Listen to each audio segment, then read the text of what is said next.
Alam mo ba na ang pananatiling tahimik, paglalagay sa lihim, at hindi pag-aksyon sa problema sa mahinang performance sa kama ay isa pong uri ng kahinaan.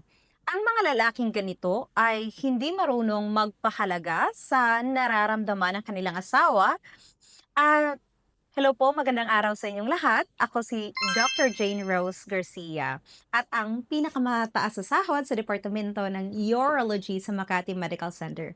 Kaya kung ikaw ay nanonood sa puntong ito at aktibong naghahanap ng solusyon sa problema mo sa sex life, ikaw ay isang tunay na lalaki at may malasakit at may paninindigan.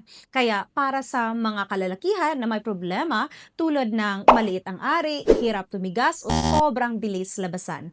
Huwag kang mag-alala, may irerekomenda akong gamot na 10 taon ko na ang ginagamit sa mga pasyente ko. Tuwing Pasko, nagpapadala pa sila ng pasasalamat dahil hindi na kanila kailangang bumalik sa aking clinic. Ito ang gamot na hindi na isinusulong ng mga butika dahil halos wala silang kinikita rito. Ito ang Adenofil 100. Kung inumin mo ito ng 20 minuto bago makipagtalik, mararamdaman mo agad ang bugso ng iyong enerhiya sa iyong katawan at tataas ang iyong libido at ang aray mo ay titigas ng 4 times na mas malakas at ang pakikipagtalik ay tatagal pa ng higit na 30 minuto.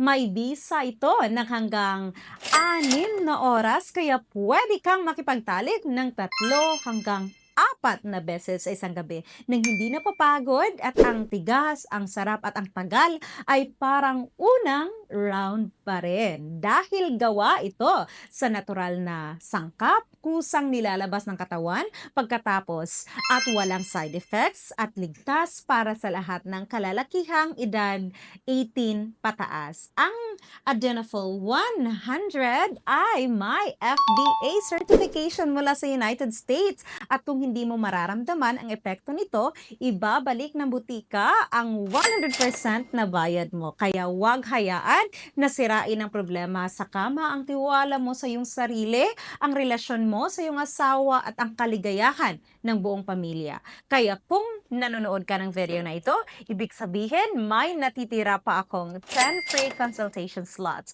Pindutin mo agad ang button sa ibaba at ako mismo ang kakausap sa iyo ng direkta, pribado at libre.